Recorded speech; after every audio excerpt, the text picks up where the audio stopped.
ముఖ్యమంత్రి రేవంత్ రెడ్డి కాసేపట్లో జిల్లాల కలెక్టర్లతో కాన్ఫరెన్స్ ద్వారా సమావేశం కానున్నారు. రైతు భరోసా, రేషన్ కార్డులు, ఇందిరమ్మ ఆత్మీయ భరోసా, ఇందిరమ్మ ఇళ్లపై సమీక్ష నిర్వహించనున్నారు. ఈ సమావేశంలో మంత్రులు, అదనపు కలెక్టర్లు, అన్ని జిల్లాల వ్యవసాయ శాఖ అధికారులు పాల్గొనున్నారు.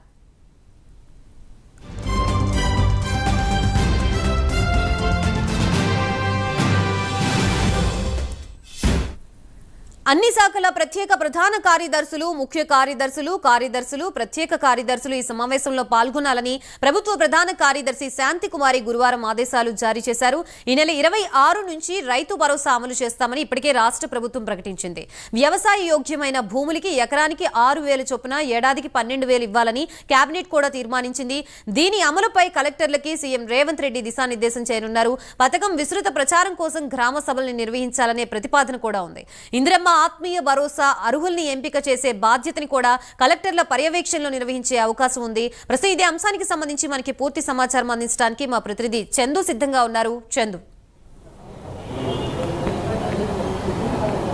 గాయత్రి, మరికాసేపట్లో సచివాలయంలో అన్ని జిల్లాల కలెక్టర్లతో ముఖ్యమంత్రి రేవంత్ రెడ్డి సమావేశం నిర్వహిస్తారు. ఈ సమావేశంలో డిప్యూటీ సీఎంతో పాటు కొంతమంది మంత్రులు కూడా హాజరవుతారు. ముఖ్యంగా అడిషనల్ కలెక్టర్లు, అదేవిధంగా వ్యవసాయ అధికారులు కూడా ఇప్పటికే సచివాలయానికి చేరుకున్నారు. ముఖ్యంగా చూసినట్టయితే ప్రభుత్వం అత్యంత ప్రతిష్టాత్మకంగా తీసుకున్న పథకాలను కూడా ల్యాండ్ చేయాలని భావిస్తున్న నేపథ్యంలో రైతు భరోసా, అదేవిధంగా ఇందిరమ్మ ఇండ్లు, రేషన్ కార్డులు, ఇందిరమ్మ ఆత్మీయ భరోసా ఈ 4 స్కీములను కూడా ఇంప్లిమెంట్ చేయాలని భావిస్తుంది. ఇప్పటికే రైతు భరోసాపై క్యాబినెట్లో కూడా నిర్ణయం తీసుకున్నారు. ఎకరానికి 6,000 చొప్పున సంవత్సరానికి 12,000 రూపాయలు ఇవ్వాలని కూడా డిసైడ్ చేశారు. ఆ అంశాన్ని కూడా ముఖ్యమంత్రి రేవంత్ రెడ్డి స్వయంగా చెప్పారు. జనవరి 26 నుంచి కూడా దీన్ని ప్రారంభిస్తామని.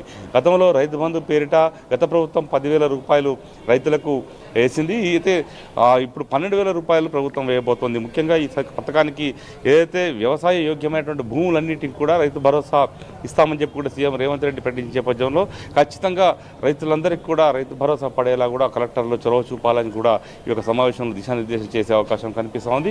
ఇక మరోవైపు చూసినట్లయితే కొత్త రేషన్ కార్డులు, గతంలో బీఆర్ఎస్ ప్రభుత్వం ఉన్న సమయంలో ఒక ఎన్నికలు జరిగేటువంటి ఉప ఎన్నికలు జరిగిన నియోజకవర్గాల్లో మాత్రమే రేషన్ కార్డులు ఇచ్చింది. ఆ తర్వాత ఎవరికి రేషన్ కార్డులు ఇవ్వలేదు. రేషన్ కార్డుల కోసం చాలా కాలంగా ఆ లబ్ధిదారులంతా కూడా ఎదురు చూస్తూ ఉన్నారు. ఈ క్రమంలో ఈ ప్రభుత్వం వచ్చిన తర్వాత ప్రజాపాలన కింద దరఖాస్తులు తీసుకున్నారు. దాదాపు 8 నుంచి 10 లక్షల మంది దరఖాస్తు కొత్త రేషన్ కార్డుల కోసం చేసుకున్నారు. వీరితో పాటు ఆన్లైన్లో చేసుకున్న వారి సంఖ్య కూడా చాలా ఎక్కువగా ఉంది. మొత్తంగా చూసినట్టయితే దాదాపు 10-15 లక్షల మంది లబ్ధిదారులకు రేషన్ కార్డులు ఇవ్వాల్సి ఉంది. కాబట్టి ఖచ్చితంగా ఈ ప్రభుత్వం రేషన్ కార్డులు ఇస్తామని చెప్పింది. ఈ నేపథ్యంలో జనవరి 26 నుంచి కూడా కొత్త రేషన్ కార్డులు ఇవ్వాలని కూడా ప్రభుత్వం భావిస్తుంది.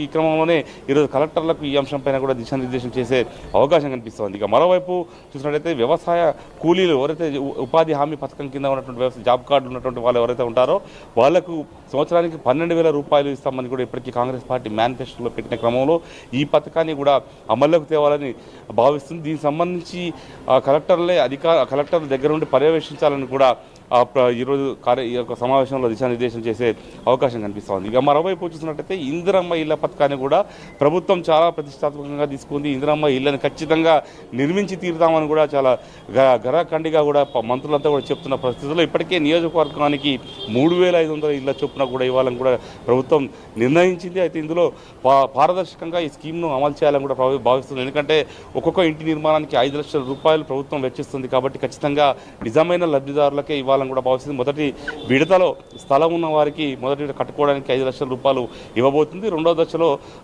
ప్రభుత్వమే భూమిని ఇచ్చి అదేవిధంగా ఇంటిని నిర్మించేటువంటి పథకం. కాబట్టి ఖచ్చితంగా ఇందులో ఎలాంటి పైరవీలు కానీ రాజకీయ ఒత్తిళ్లు లేకుండా ఖచ్చితంగా పారదర్శకంగా ఈ పథకాన్ని ఇంప్లిమెంట్ చేయాలని కూడా భావిస్తున్న క్రమంలో ఈ పథకానికి సంబంధించినటువంటి బాధ్యతలన్నింటినీ కూడా కలెక్టర్లకే ఇప్పటికే అప్పగించింది. ఇప్పటికే ఇందిరమ్మ ఇండ్ల కమిటీలు కూడా వేసింది. కాబట్టి ఖచ్చితంగా ఇందులో రాజకీయ జోక్యం అయితే పైరవీలు ఇలాంటివి కూడా ఉండకూడదు అనేటువంటి అంశాన్ని కూడా ఈరోజు కలెక్టర్లకు దిశానిర్దేశం అయితే చేయబోతున్న పరిస్థితి కనిపిస్తుంది. మొత్తంగా ఈ 4 స్కీమ్స్ సంబంధించి ఖచ్చితంగా పారదర్శకంగా ఖచ్చితంగా ఇంప్లిమెంట్ చేసేలా గ్రౌండ్ లెవెల్లో కలెక్టర్లు తమ అధికారాలను ఉపయోగించుకొని ఖచ్చితంగా పారదర్శకంగానే అమలు చేసే బాధ్యతను తీసుకోవాలని కూడా ఈ యొక్క సమావేశంలో దిశానిర్దేశం చేయబోతున్నారు. Gayatri. Right. Thank you for the complete updates.